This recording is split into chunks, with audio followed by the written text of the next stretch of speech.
2/3 আসন নিয়ে ক্ষমতায় আসার পর বর্তমান তারেক রহমান সরকারের পররাষ্ট্রনীতি কি হবে, আন্তঃরাষ্ট্রীয় নীতি কি হবে, এ নিয়ে কিন্তু ব্যাপক বিশ্লেষণ চলতেছে। এবং ভারতীয় কর্তৃপক্ষ কিন্তু খুবই খুশি এবং তারা তারেক রহমানকে ওয়েলকাম করেছে। ইউনূসের আমলে ঝিমিয়ে পড়া দুই দেশের সম্পর্ককে নতুন উচ্চতা নিয়ে যেতে তারা কাজ করতেছেন। ইতিমধ্যেই কলকাতা ঢাকা আগরতলা বাস সার্ভিস চালু হয়েছে এবং সম্পর্ক এগুচ্ছে। এরপরে আমরা দেখলাম যে রাষ্ট্রপতি চুপ্পুর একটি ভয়ঙ্কর ইন্টারভিউ কালের কণ্ঠ পত্রিকায়, যেখানে ডক্টর ইউনূসের সরকারের এবং ডক্টর ইউনূসের ব্যাপক সমালোচনা করা হয়েছে। হ্যাঁ, ডক্টর ইউনূস সংবিধান লঙ্ঘন করেছেন এবং তাকে গৃহবন্দী করা হয়েছে, মানে এরকম নানা ধরনের অভিযোগ। এবং যেই কাজটা কখনোই ডক্টর ইউনূস করেননি সেটা হচ্ছে যে যেই হাসিনা সরকার অবৈধভাবে 15টা বছর ক্ষমতায় ছিল, তার অন্যতম সহযোগী এই রাষ্ট্রপতি চুপ্পু, যিনি দুদক কমিশনার থাকা অবস্থায় বেগম জিয়াকে, তারেক রহমানকে বিভিন্নভাবে অন্যায়ভাবে মামলায় ফাঁসিয়েছেন। এমনকি তিনি বেগম জিয়াউর রহমানের বিরুদ্ধে নিষেধাজ্ঞা করেছেন এবং নানাভাবে শেখ হাসিনাকে ক্ষমতা থাকতে সহায়তা করেছেন। এমনকি 111 সরকারের সময় শেখ হাসিনার বিরুদ্ধে যে সকল দুর্নীতির মামলা ছিল সেই সব মামলা তিনি প্রত্যাহার করে নিয়েছিলেন। আপনারা এও জানেন যে ডক্টর ইউনূস যে কদিন ক্ষমতায় ছিলেন তিনি চুপ্পুর সঙ্গে কোথাও যাননি, কিন্তু সেই রীতি ভঙ্গ করেছেন তারেক রহমান। তিনি আজকে রাষ্ট্রপতি চুপ্পুকে নিয়ে বনানীর সামরিক কবরস্থানে পিলখানায় নিহত সামরিক অফিসার এবং শহীদদের প্রতি শ্রদ্ধা জানান। তাহলে প্রশ্ন হচ্ছে যে তারেক রহমান কি সেই রাষ্ট্রপতি চুপ্পুকেই তার পুরো মেয়াদ শেষ করতে দিবেন? এবং যদি দিবেনই তাহলে কার ইঙ্গিতে দিবেন, কার নির্দেশে দিবেন? কি চায় তারেক রহমান সরকার?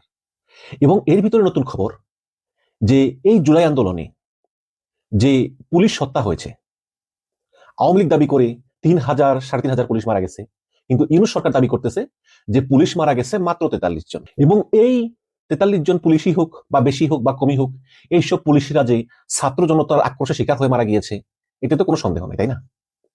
এবং একটা যুক্তি আছে যে যেই পুলিশ নির্বিচারে গুলি করে মানুষ মারতেছে, হ্যাঁ, সেই পুলিশকে যখন জনগণ হাতে পায় তখন তো ছেড়ে দেওয়ার কথা না, কারণ তো ওই প্রতিহিংসা তো জ্বলছে, যুদ্ধ তো, তাই না? স্বাধীনতা যুদ্ধের সময় কিন্তু প্রায় 200 থেকে 250 পুলিশ মারা গেছে, কারণ ওই পুলিশরা মুক্তিযোদ্ধাদের মেরে ফেলতো। এখন মুক্তিযোদ্ধারা সুযোগ পেয়েছে, ওই পুলিশকে মেরে ফেলেছে। এরকম হয় এবং পৃথিবীর প্রত্যেকটা দেশেই কিন্তু এই ধরনের বিপ্লবের পরে, সংগ্রামের পরে যারা জয়লাভ করে তারাই পরাজিতদের বিচার করে। সেটা ফরাসি বিপ্লব বলেন, ইরানের বিপ্লব বলেন, বা যে সিরিয়াতে তো এই যে সারা তিনি জয়লাভ করার পরে বাশার আল আসাদ পালিয়ে যাওয়ার পরে অন্তত 35 জনকে ইনস্ট্যান্ট ফাঁসি দেওয়া হয়েছে।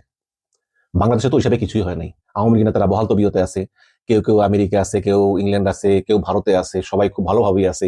যারা জেলে আছে তারাও বাসার খাবার খাচ্ছে, টেলিভিশন দেখছে, জেলের ভিতরে এসি লাগিয়েছে। এখন তারেক রহমান সরকার আসছে, এখন তারা জেল থেকে মুক্তি আশা করতেছেন। হ্যাঁ, তো ইউনূস সরকার করেছিল কি, ইউনূস সরকার ক্ষমতা থেকে যাওয়ার আগে তারা এই জুলাই বিপ্লবে যেই সকল ছাত্র জনতার বিরুদ্ধে বিভিন্ন অভিযোগ আছে তাদের সবাইকে দায় মুক্তি দিয়ে একটি দায় মুক্তি অধ্যাদেশ জারি করেছিলেন, যাতে এই ছাত্র জনতার বিরুদ্ধে পরবর্তীতে কেউ কোনো অভিযোগ আনতে না পারে। এই গত 15 জানুয়ারির খবর, সেখানে বলা হয়েছিল যে জুলাই গণ অভ্যুত্থান চলাকালে গণতান্ত্রিক শাসন ব্যবস্থা পুনরুদ্ধারের লক্ষ্যে সংগঠিত রাজনৈতিক প্রতিরোধমূলক কর্মকাণ্ডে অংশগ্রহণকারীদের ফৌজদারি দায় মুক্তি দিতে একটি অধ্যাদেশ অনুমোদন করেছে অন্তর্বর্তীকালীন সরকারের উপদেষ্টা পরিষদ। এই অধ্যাদেশ আগামী 5 থেকে 7 দিনের মধ্যে গেজেট আকারে প্রকাশিত হয়ে আইনে পরিণত হবে, এই খবর জানিয়েছেন আসিফ নজরুল। এখন সমালোচনা আছে যে আসলে এই দায় মুক্তি দেওয়া উচিত হয়েছে কিনা, কিন্তু দর্শক, বাংলাদেশে তো দায় মুক্তির ইতিহাস আছে। আমি যদি দেখাই বিবিসি থেকে যে বাংলাদেশে এর আগে অন্তত 3বার আইন এবং অধ্যাদেশ জারি করে দায় মুক্তি দেওয়া হয়েছে। আর রাজনীতির বাইরেও কিন্তু 2010 সালে আওয়ামী লীগ সরকারের আমলে বিদ্যুৎ এবং জ্বালানির দ্রুত সরবরাহ বৃদ্ধির জন্য আইন করে দায় মুক্তি দেওয়া হয়। এছাড়াও শেখ মুজিবুর রহমান, জিয়াউর রহমান, খালেদা জিয়া, শেখ হাসিনা সবার আমলেই কিন্তু দায় মুক্তি দেওয়া হয়েছে। তবে পরবর্তীতে কোনোটি আর কার্যকর থাকেনি। যেমন শেখ মুজিবুর রহমান রক্ষী বাহিনীকে দায় মুক্তি দিয়েছিলেন, আবার জিয়াউর রহমান 1979 সালে শেখ মুজিবুর রহমান হত্যাকারীদের বিচার করা যাবে না, তাদেরকে দায় মুক্তি দিয়েছিলেন। তৃতীয়বার বেগম জিয়া গতবার যখন ক্ষমতায় ছিলেন তখন অপারেশন ক্লিন হার্ট করে অনেককে মেরেছিলেন, তাদেরকে দায় মুক্তি দিয়েছিলেন। তো ইউনূস সরকারের দাবি ছিল যে এই জুলাই যোদ্ধারা তারা যদি পুলিশ মেরেও থাকে, সে সময় যে সহিংসতা হয়েছে, যে যুদ্ধ হয়েছে, পুলিশরা যেভাবে নির্বিচারে গুলি করে জনগণকে মেরেছে, সুতরাং সেই সময় হয়তো এই গণ্ডগোলের ভিতরে কিছু পুলিশ মারা গিয়ে থাকতে পারে।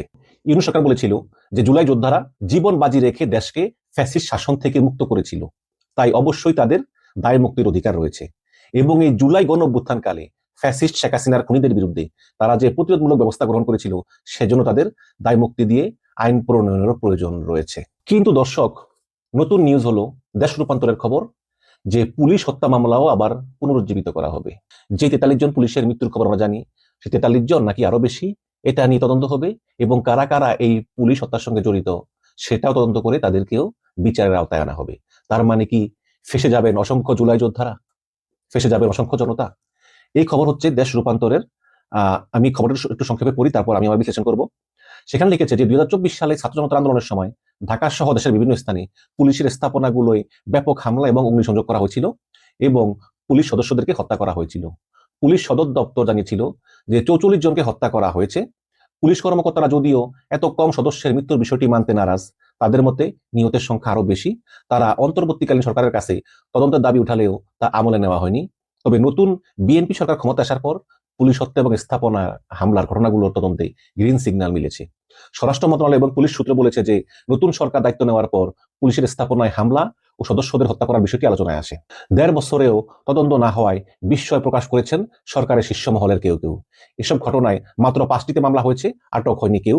পুলিশের কোনো কর্মকর্তা এই বিষয়ে কথা বলার চেষ্টা করলেও ইউনূস সরকারের সহায়তা পাওয়া যায়নি বলে অভিযোগ করেছেন। তবে পুলিশের একাধিক ইউনিট হামলার আগের এবং পরের ভিডিও ফুটেজ এবং আলামত সংগ্রহ করে রেখেছিলেন যে ভবিষ্যতে যদি কোনো নতুন সরকার আসে তাদের কাছে এভিডেন্স দিবেন।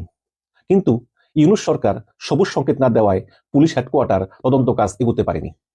আন্দোলনের সময় কারাগারে হামলা চালিয়ে বন্দি ছিনতাই এবং কারাগারে আগুন ধরিয়ে দেওয়াল গেট ভেঙে পালিয়ে গেলেও এখনো গ্রেপ্তার হয়নি অনেকেও। তবে পুলিশের স্থাপনায় হামলা, আগুন এবং পুলিশ সদস্যদের হত্যার ঘটনা তদন্ত করে মামলা করতে পুলিশ সদর দপ্তরে বিশেষ বার্তা এসেছে সরকার থেকে। এখন পুলিশ স্থাপনায় হামলা, আগুন এবং সদস্যদের হত্যার ঘটনা তদন্ত করে মামলা করতে পুলিশ সদর দপ্তরে বিশেষ বার্তা এসেছে বলে দেশ রূপান্তরকে নিশ্চিত করেছেন পুলিশ সদর দপ্তরের একাধিক কর্মকর্তা। তিনি বলেন, প্রতিটি ঘটনার গভীরে গিয়ে এখন তদন্ত করা হবে। আমাদের কাছে পর্যাপ্ত পরিমাণ আলামত থাকার পরও ইউনূস সরকার সহযোগিতা না করায় তদন্ত ও মামলার বিষয়গুলো থমকে ছিল। এবং তিনি বলেন যে পুলিশ হত্যার মামলা হলে অনেক রাঘব বোয়াল ফেসে যেতে পারেন। এবং নতুন স্বরাষ্ট্রমন্ত্রী সালাউদ্দিন আহমেদ বলেছেন যে তদন্ত অবশ্যই হবে।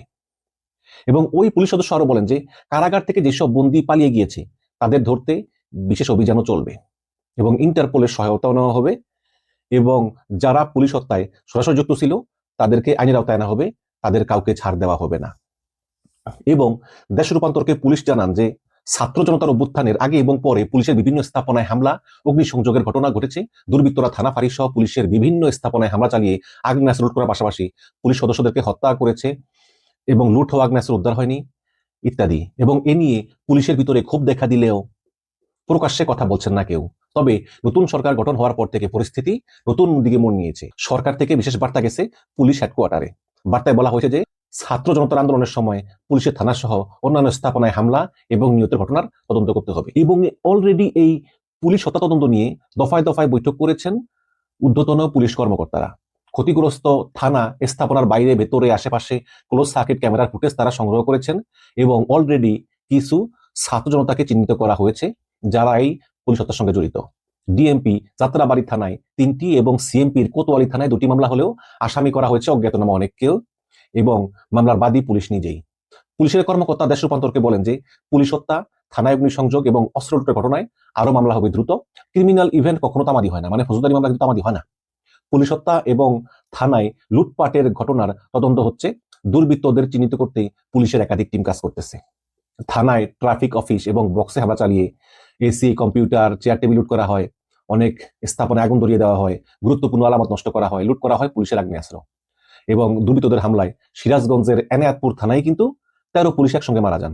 ঢাকা মহানগর পুলিশের যে 50টি থানা আছে এর ভিতরে 21টি থানা সহ 216টি পুলিশ বক্স স্থাপনা সহ সব জায়গায় ভাঙচুর করা হয়, অগ্নিসংযোগ করা হয়, 13টি থানায় আগুন দেওয়া হয়, পুলিশকে পুড়িয়ে দেওয়া হয় পুলিশের টহল গাড়ি। এসব ঘটনায় মামলা হয়নি, তদন্ত শুরু হয়নি। নাম প্রকাশ না করে পুলিশের এক কর্মকর্তা ক্ষোভ প্রকাশ করেন এবং তিনি বলেন যে আশেপাশে সকল সিসি ক্যামেরা শনাক্ত করা হচ্ছে এবং শিক্ষার্থী ও নিরীহ লোকদের হত্যা করার বিষয়ে মামলা হয়েছে। তবে বেশিরভাগ মামলাই নিরীহ লোকদেরকে আসামি করা হয়েছে, আমরা তদন্ত করতেছি। এবং ডিএমপির কয়েকজন যে সাবেক থানার ওসি যারা ওই সময় কর্মরত ছিলেন তারা বলতেছেন যে আন্দোলনের সময় আমরা ঊর্ধ্বতনদের নির্দেশে দায়িত্ব পালন করেছি। আমরা বলেছি সাধারণ শিক্ষার্থী এবং লোকজন আন্দোলন করছে, তাদের উপর গুলি করা ঠিক হবে না। এসব বলার পরও আমাদের উপরের বসেরা আমাদের কথা রাখেননি। আমরা আন্দোলনকারীদের উপর গুলি, সাউন্ড গ্রেনেড, টিয়ার শেল নিক্ষেপ করেছি এবং জনগণ বৃষ্টির মতো ইট পাটকেল নিক্ষেপ করেছে। কিন্তু গুলি করে যে মারছে অনেকেরা কিন্তু বলতেছেন সে বলে যে এরপর তারা থানায় আগুন ধরিয়ে দেয়, আমরা টিকতে না পেরে পুলিশের পোশাক খুলে পালিয়ে যাই, যারা পালাতে পারেননি তারা হত্যাকাণ্ডের শিকার হয়েছেন। কিন্তু এই ঘটনার আগে কিন্তু এই পুলিশ গুলি চালিয়ে অন্ততপক্ষে 30-32 জনকে হত্যা করেছে, যাত্রাবাড়ির যে ঘটনাটা, এটা কিন্তু বলতেছে না তারা। হ্যাঁ, এখন বলতেছে যে শিক্ষার্থী, নিরীহ লোকজন সহ যাদের হত্যা করা হয়েছে তাদের জন্য দায়ীদেরও আইনের আওতায় আনা হোক। এখন এই আন্দোলন দমাতে ছাত্র জনতার উপর নির্বিচারে যে হামলা গুলি চালিয়েছে আওয়ামী লীগ এবং অঙ্গ সংগঠনের নেতাকর্মী এবং আইন শৃঙ্খলা বাহিনী তো নিজেরাও, তাই না? ছাত্রলীগ, যুবলীগ, পুলিশ এরাই আসলে এই শেখ হাসিনা পালিয়ে যাওয়ার পর এদের বিরুদ্ধে 2000-এরও বেশি মামলা হয়েছে, হত্যা মামলা হয়েছে 612টা, এটা ইউনূস সরকার করেছে আর কি। এক একজন পুলিশের বিরুদ্ধে গড়ে 100-র বেশি মামলা হয়েছে থানা এবং আদালতে। 1168 পুলিশকে আসামি করা হয়েছে এবং পুলিশ ব্যুরো অফ ইনভেস্টিগেশন এই তদন্তগুলো করতেছে। 68টা মামলা তদন্ত করতেছে পিবিআই, এবং যার মধ্যে আসামি হচ্ছে 99 জন পুলিশ কর্মকর্তা। আসামির তালিকায় সাবেক আইজিবি মামুন থেকে শুরু করে একদম কনস্টেবল পর্যায়ের পুলিশও আছে। কিন্তু তদন্ত করতে গিয়ে অনেকেই আসলে মিল পাচ্ছেন না, মানে তারা যেসব পুলিশদের বিরুদ্ধে মামলা করা হয়েছে সেসব পুলিশরা যে দায়ী এ বিষয়ে কোনো অভিযোগ পাচ্ছেন না। দর্শক, এই হচ্ছে অবস্থা। শেখ হাসিনা নির্দেশে যেই সব ছাত্রলীগ, যুবলীগ গুলি করে এই ছাত্র জনতাকে হত্যা করেছে তারা বেশিরভাগই বিদেশে বহাল তবিয়তে আছে, ভারতে আছে, আমেরিকাতে আছে, ইংল্যান্ডে আছে, সিঙ্গাপুরে আছে, অন্যান্য দেশে খুব আরামে আছে। যারা জেলে আছে তারাও আরামে আছে। আর পুলিশের বেশিরভাগ কিন্তু পালিয়ে গিয়েছে। হারুন বিপ্লব সহ যে বড় বড় পুলিশ কর্মকর্তারা বেশিরভাগই পালিয়ে গেছে। যারা আছে সেই পুলিশ প্রধান মামুনকে রাজসাক্ষী করা হয়েছে, আরো অন্যান্য পুলিশকেও নাকি ছেড়ে দেওয়া হবে রাজসাক্ষীর বিনিময়ে।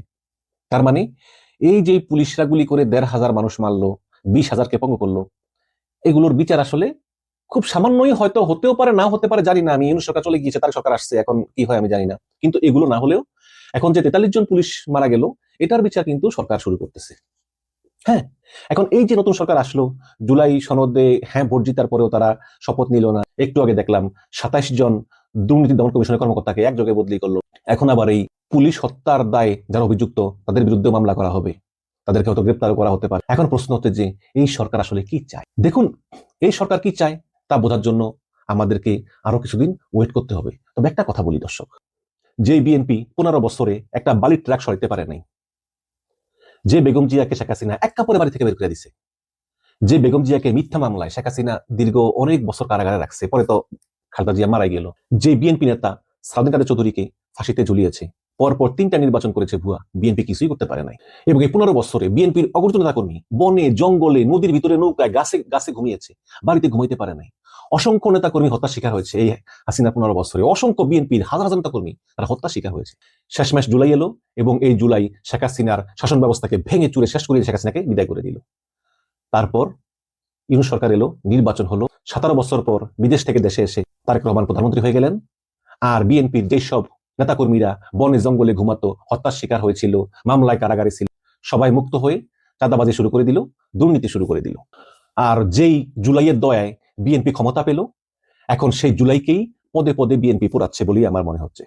যেই জনতা বিএনপি সরকারকে, তারেক রহমানকে মুখে তুলে দিল ক্ষমতার রসমালাই, সেই বিএনপি যদি সরকারে এসে সেই জুলাই যোদ্ধাদের বিরুদ্ধেই বিভিন্ন মামলা তোলে, তাদের বিচার করা হয় অন্যায়ভাবে, হ্যাঁ, তাহলে কিন্তু জনগণই এক সময়ের জবাব দিবে।